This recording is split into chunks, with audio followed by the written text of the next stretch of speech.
Elle y va, prête à plonger dans un autre univers, comme on part en exploration.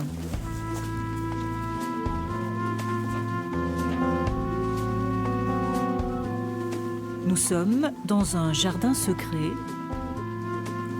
celui d'une artiste bordelaise d'origine brésilienne.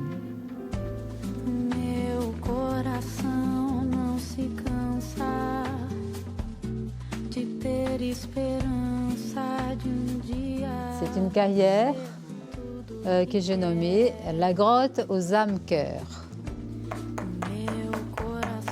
La grotte aux âmes-cœurs, une galerie dans tous les sens du terme, à la fois méandre souterrain d'une ancienne carrière et lieu d'exposition de ces sculptures géantes. C'est gratuit pour les plaisirs d'imaginer la tête des gens qui pourront découvrir un jour, parce qu'il y a quand même du passage, même si c'est caché. Les âmes-cœurs, une histoire qui a vu le jour dans son atelier de Bordeaux, où elle a commencé à réaliser des bronzes inspirés. J'ai vu un jour, en regardant donc une sculpture d'un baiser, j'ai perçu ces cœurs de ces deux êtres qui s'embrassent, cette fusion d'eux qui ne font qu'un, l'absence de questions. Et c'est comme ça que j'ai imaginé un cœur à la place de la tête. Bref, des sculptures pétries de bienveillance et d'humanité, tout comme cette main « Yes to Life », oui à la vie, qui l'a fait connaître. C'est devenu un projet que j'ai appelé Yes to Life, une main ouverte pour la planète. Et effectivement, l'objectif était de porter ces oui à la vie et en même temps de poser la question, mais à quelle vie ?